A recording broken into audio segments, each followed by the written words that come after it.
Shalom Bapak Ibu Saudara-saudari yang dikasihi dan mengasihi Tuhan. Kita bersyukur hari ini kita boleh memasuki kitab Keluaran. Dan kita akan membacanya, sebelumnya kita berdoa. Tuhan, terima kasih, kami bersyukur Engkau boleh memberkati kami. Sebentar kami akan membaca firman-Mu. Tuhan, tolong kami untuk kami boleh mengerti apa yang menjadi kehendak-Mu. Kami berdoa di dalam nama Tuhan Yesus Kristus. Haleluya. Amin. Ayat firman Tuhan terambil dari kitab Keluaran pasal yang pertama ayat yang pertama hingga ayatnya yang ke-22. Saya akan membaca ayat 15, 16 dan 17.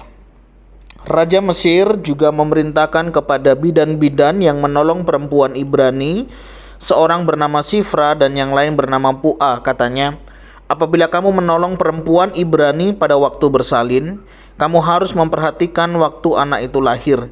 Jika anak laki-laki, kamu harus membunuhnya. Tetapi jika anak perempuan, bolehlah ia hidup.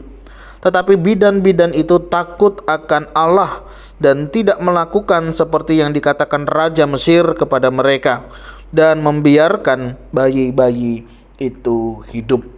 Amin. Demikianlah firman Tuhan. Mari kita merenungkannya.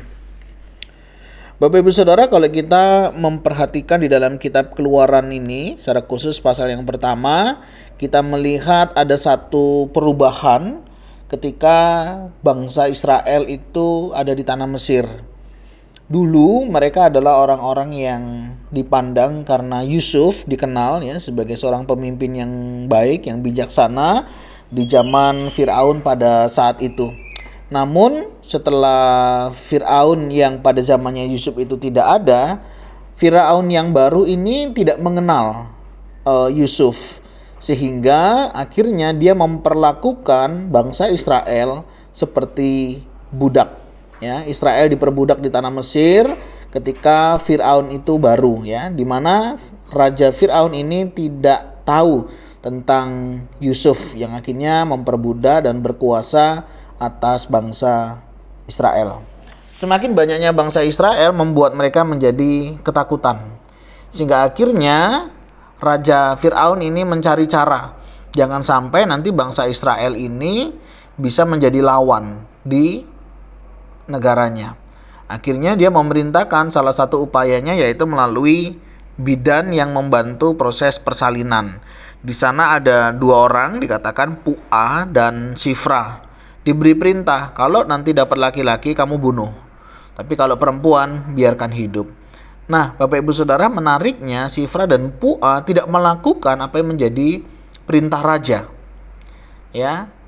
Dia lebih takut akan Tuhan dan dia lebih melakukan apa yang menjadi kehendak Tuhan. Dan bersyukur karena ketaatannya akan Tuhan, Tuhan menjaga memelihara hidupnya, bahkan memberkatinya. Pelajaran apa yang bisa kita dapat dari pelajaran firman Tuhan hari ini?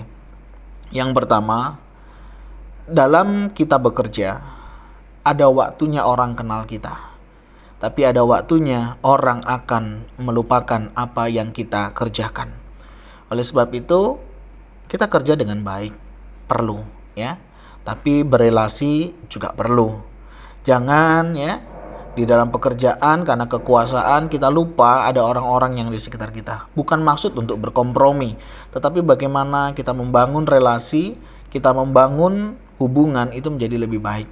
Sehingga kalaupun kita tidak bekerja, kalaupun kita tidak ada di sana, kita tetap memiliki relasi yang baik.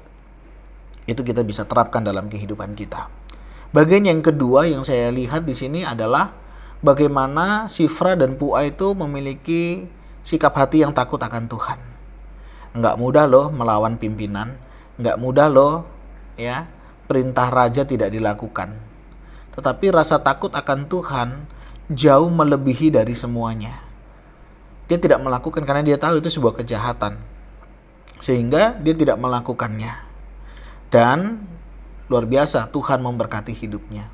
Saya tidak tahu Bapak Ibu Saudara, di dalam dunia pekerjaan hari ini kadang pimpinan memerintahkan kita melakukan hal-hal yang mungkin tidak baik, tidak benar. Itu menjadi tantangan buat kita sebagai orang percaya.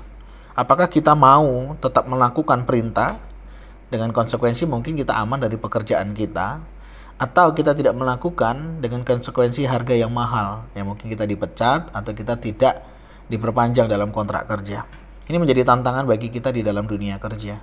Tetapi saya mau katakan bahwa Sifra dan Pua, dia mengalami pertolongan Tuhan ketika dia mau taat dan memilih kepada kehendak Tuhan di dalam kehidupannya, yang akhirnya Tuhan memberkati kehidupannya. Hari ini bagaimana dengan kita? Saya tidak tahu apa yang menjadi tantangan Bapak Ibu Saudara di dalam mengikut Tuhan, antara taat melakukan sesuatu yang tidak berkenan kepada Tuhan, atau kita lebih memilih apa yang menyenangkan hati Tuhan.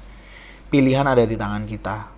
Apapun pilihannya, semuanya ada konsekuensinya. Ada harga yang harus dan akan kita bayar. Tapi belajar dari Sifra dan Pua, selama kita melakukan, mengusahakan, mengutamakan kepentingan Tuhan, saya yakin dan percaya Tuhan kok yang akan menjaga, memelihara kita. Yang memberkati hidup kita adalah Tuhan. Sumber rezeki kita adalah Tuhan. Buat apa kita takut? Buat apa kita cemas? Buat apa kita khawatir? Kalau Tuhan semua yang mengatur yang terbaik dalam hidup kita. Siapa yang mau kita utamakan hari ini? Tuhankah atau hal yang di luar Tuhan yang tidak memuliakan nama Tuhan? Tuhan, terima kasih, kami bersyukur hari ini Engkau memperhadapkan kami dengan banyak situasi yang terkadang membuat kami untuk takut, taat, atau tidak melakukannya. Ajar kami melakukan apa yang terbaik. Ajar kami memilih apa yang harus kami pilih, melakukan apa yang harus kami lakukan. Sehingga di dalam kehidupan kami boleh hidup seturut dengan kehendak-Mu. Tuhan, terima kasih untuk kasih setia-Mu di dalam kehidupan kami. Kami tahu dalam setiap memilih ini bukan hal yang mudah. Tapi kami tahu Engkau yang akan menolong dan menuntun kami untuk kami boleh tetap ada di jalan-Mu yang benar. Tolong kami ya Tuhan, di dalam setiap persimpangan, di dalam setiap pergumulan, di dalam setiap pengambilan keputusan, kami tahu ada banyak harga yang harus kami bayar. Baik di dalam kami bekerja, dalam kami membangun pernikahan, di dalam kami membangun usaha, atau apapun itu Tuhan. Kami tahu ada banyak pilihan yang harus kami pilih, dan ajar kami untuk memilih apa yang berkenan di hadapan-Mu. Terima kasih ya Tuhan untuk kasih setia-Mu, dan kami mau serahkan semuanya ini ke dalam tangan-Mu. Ini doa seru kami ya Tuhan, kami naikkan di dalam nama Tuhan Yesus Kristus. Haleluya. Amin. Bapak Ibu Saudara, mari setiap pilihan pasti ada harga yang harus kita bayar. Kiranya Tuhan Yesus menolong dan memberkati setiap kita. Shalom.